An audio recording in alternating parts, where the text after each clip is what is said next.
The Pacific, a vast expanse of water, is hiding a lot of secrets and enigmas. Among the many mysteries it conceals, one puzzling tale stands out. It's about a vessel whose crew and passengers vanished somewhere in the southern Pacific Ocean. After almost 7 decades, no solid explanation has come out yet. Often called the Mary Celeste of the Pacific, the mystery of MV Joita still baffles people around the globe. Welcome back to another adventure with Nautical Depths. Today we will explore the enigma of MV Joita in depth. The MV Joita, a 69-foot wooden yacht, was crafted in 1931. It was constructed as a luxury yacht for movie director Roland West. Roland, who was the first owner of this vessel, named it after his wife, Jewel Carmen. The word Joyita itself translates to Little Jewel in Spanish. In 1936, the ship changed hands and was registered to Milton E. Beacon. During this period, it undertook multiple journeys, heading south to Mexico and participating in the 1939 to 1940 Golden Gate International Expedition. Constructed with a 2-inch thick cedar hull on oak frames, it measured 69 feet in length with a beam of 17 feet and a draft of 7 feet 6 inches.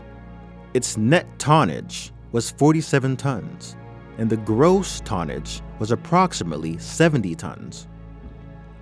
In 1941, the United States Navy acquired the Joyita and converted it into a patrol boat. It served on Hawaii's Big Island throughout World War II. Under various owners, it served roles as a trade ship and a fishing boat. Originally a luxury yacht, the ship underwent numerous transformations, including wartime service and post-war modernization. By 1955, it found itself transporting goods between the countries of Samoa and New Zealand. In October of 1955, it embarked on a fateful voyage with an unfortunate outcome. Like the usual trips, Joyita set sail from Samoa on October 3, 1955, heading to the Tokelau Islands. It was a 270-mile journey expected to take 40 to 48 hours. Under the command of Captain Thomas Miller, the ship was carrying a crew of 16 members, 19 passengers, and 4 tons of cargo, including medical supplies, timber, oil drums, and various foods. Troubles began early on as engine issues delayed departure, and the ship finally left with only one working engine. After 72 hours, when the ship failed to reach the Tokelau Islands, concern arose among the authorities. Still, no distress signal has been received, which led to confusion. However, a search effort covering a vast area of about 100,000 miles continued for 5 weeks without any trace of the ship or its occupants.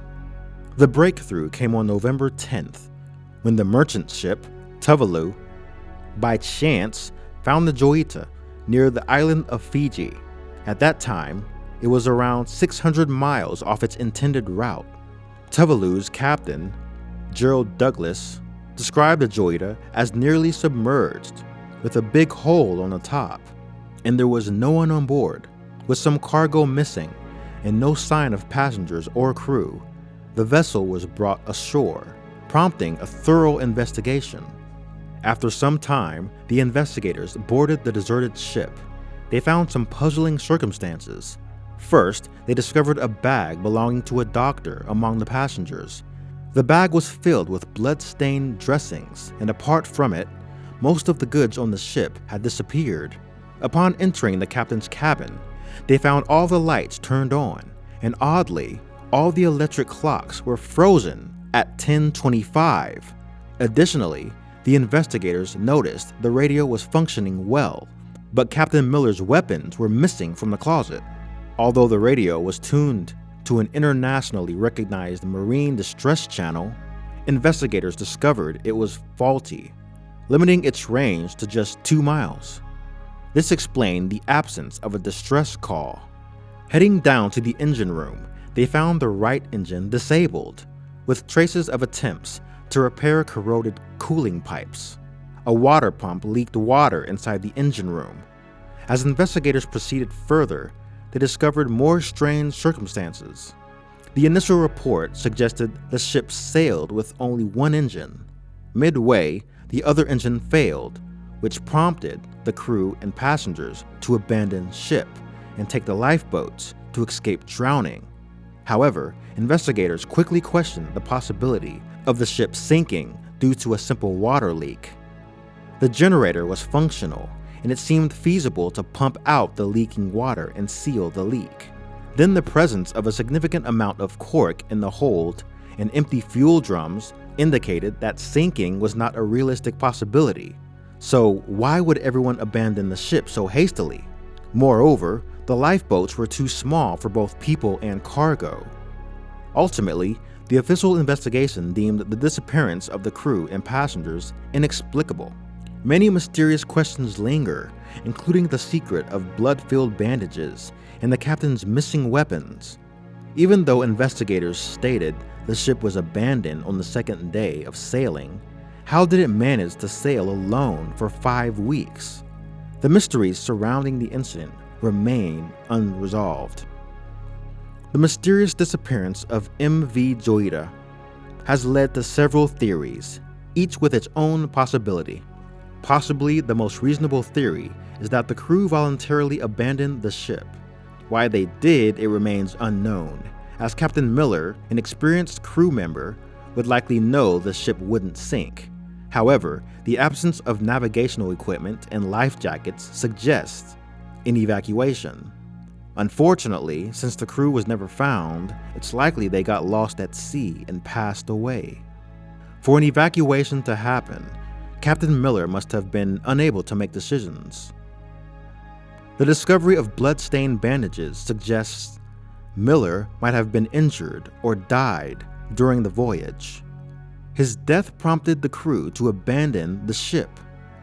This too would explain the missing equipment, leading to a tragic end at sea. This theory suggests a mutiny on the ship led by the crew, particularly Chuck Simpson, who had ongoing issues with Captain Miller. Some speculated that a clash involving weapons resulted in serious injuries, damaging the engine and hull and forcing them to flee before the ship sank. If true, the possibility is that the crew perished at sea. Another idea is that the pirates could have attacked the vessel, looting the cargo and forcing the occupants off the ship. While it explains why no one was seen again, it doesn't account for the cargo left on board, making it a slim possibility. Considering the tense global atmosphere in 1955, third-party involvement from Japanese or Soviet forces was also a possibility. They might have taken control of the vessel before orchestrating its disappearance. However, this theory lacks clear motivation for targeting the MV Joita. A potential factor causing panic and evacuation could be a waterspout. However, this is unlikely, as no other ship reported seeing one. Regardless, if it happened, the crew likely met a tragic end at sea. Similar to the waterspout, a seaquake could have induced panic and evacuation. The absence of reports from other vessels make this scenario less likely. If a seaquake forced the evacuation, the crew would likely have perished at sea, a consistent theme across all theories. In the shadowy depths of the South Pacific, the MV Joita remains a maritime mystery. Despite countless theories attempting to unravel the truth behind this tragedy, the sea holds on to its secrets. The vanishing of this ship has left an indelible mark, sparking documentaries, books, and endless discussions. Still to this day, the fate of the 25 lives remains a complex enigma that lies beneath the ocean surface. For more videos like this, subscribe to Nautical Depths.